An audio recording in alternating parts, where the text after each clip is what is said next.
I mean, I find the behavioral and the emotional side of things fascinating when it comes to veganism because, like, guys, when I went vegan, it was reluctant. Like, I wasn't particularly joyous about it. I heard the line in Cowspiracy which says, you can't be an environmentalist and still eat meat. And I was like, damn it. Damn logic. Yeah, literally. I was so logic driven. And the night before I gave up meat, I gorged. Like, I was on holiday and there was a barbecue. And I think I ate like 10 different types of meat, which now is just a bit embarrassing. But it was a bit like, oh, fine, I'll do this because of that. But in continuing to be vegan and make the choices, and the more you learn, I think with people, there's always an in. So my in was the environment because I had a heartfelt connection to the environment. I cared about the ocean.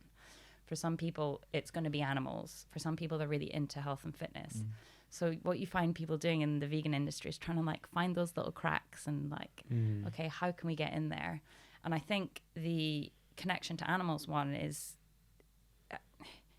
it's very tricky because you show people pictures of slaughterhouses and they shut it down, understandably, because it's horrific. But I think there's a lot more interesting work that can be done in that area.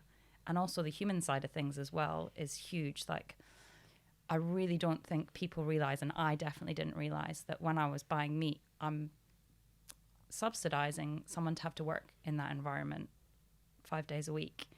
Now, that's not natural. That's not something I would want to do day in, day out.